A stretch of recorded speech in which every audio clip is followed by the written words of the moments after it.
आज 15 ऑगस्ट. आज भारताला इंग्रजांपासून स्वातंत्र्य मिळालेला दिवस आणि या दिवशी मला 2 शब्द बोलण्याची संधी दिली ते माझे गुरुजन वर्ग. त्यांचे मी हृदयापासून शत आभार मानते.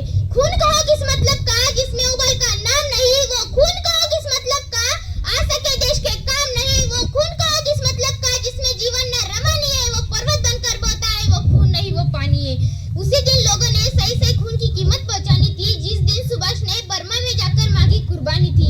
बोले स्वतंत्र के खातिर बलिदान तुम्हें करना होगा, तुम बहुत जी चुके लेकिन आगे तुम्हें मरना होगा, तुम बहुत जी चुके लेकिन आगे तुम्हें मरना होगा. आजादी के चरणों में जो माला चढ़ाई जाएगी, सुनो वो तुम्हें सांसों के फूलों से गुफी जाएगी.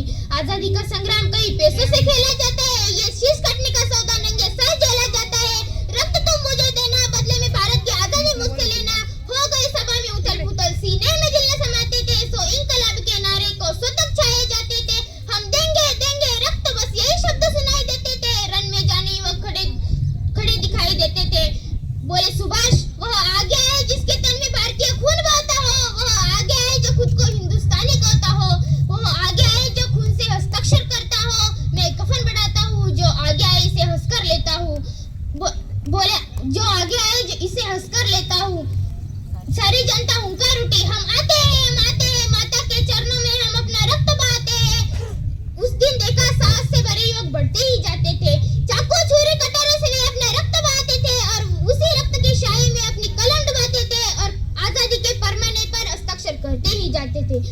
उस दिन देखा तारों ने हिंदुस्तानी विश्वास नया, जब लिखा भारत देश ने खून से इतिहास नया, खून से इतिहास नया.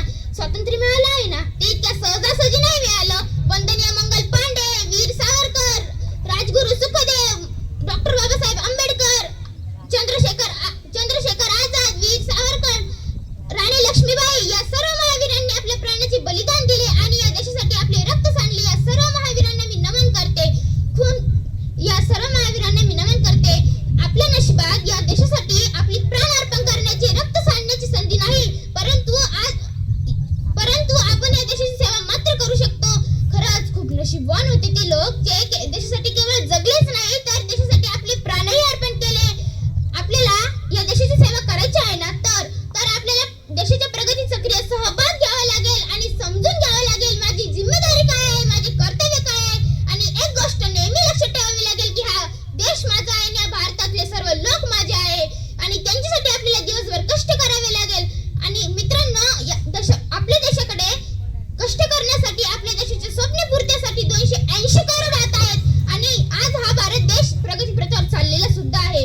गेल्या काही वर्षांपूर्वी आपला भारत देश जगातील 10वी अर्थव्यवस्था होता. कितवी? 10वी. आणि आज आपल्या भारत देशाने इतकी प्रगती केली आहे की आज आपला भारत देश 5वी अर्थव्यवस्था आहे. आणि हा मित्रांनो, आपण जर आपल्या कार्यकाळात जर ही व्यवस्था दुसऱ्या क्रमांकावर नेली नाही तर आपण खूप काही केले असे समजू नका. आपल्या शाळेचे शिक्षक जिथे 5 तास थांबून शिकवायचं तिथे ते 8 तास आपल्याला कष्ट करून शिकवतात. हीच तर देश सेवा आहे. आणि एखादा गरुड जेव्हा आकाशात उडत असतो तर त्याचं सर्व लक्ष आपल्या जमिनीवरती, आपल्या घरट्यातल्या पिल्लांकडेही असतं. तसेच आपल्या शाळेच्या मुख्याध्यापिका श्रीमती पूजा दांडेकर यांचे सर्व लक्ष आपल्या विद्यार्थ्यांकडेही असतं. खूप अलर्ट असतात, खूप अवेअर असतात ते आपल्या विद्यार्थ्यांबद्दल. Thank you so much miss. विद्यार्थ्यांना आपल्या शाळेचे संस्थापक माननीय श्री दांडेकर सर यांचे सर्व लक्ष आपल्या विद्यार्थ्यांकडे असतं. ते आपल्याला शिक्षण घेताना कुठली असुविधा होऊ नये याची पूर्ण काळजी घेतात. आपल्याला आपल्या देशाच्या प्रगतीत भाग घ्यायचा असेल, आपल्या देशाला विश्वगुरु बनवायचा असेल तर त्यासाठी फक्त आणि फक्त एकच मार्ग आहे आणि तो म्हणजे शिक्षण, शिक्षण आणि शिक्षण. हे शिक्षण देऊन उज्ज्वल भविष्य बनवायचं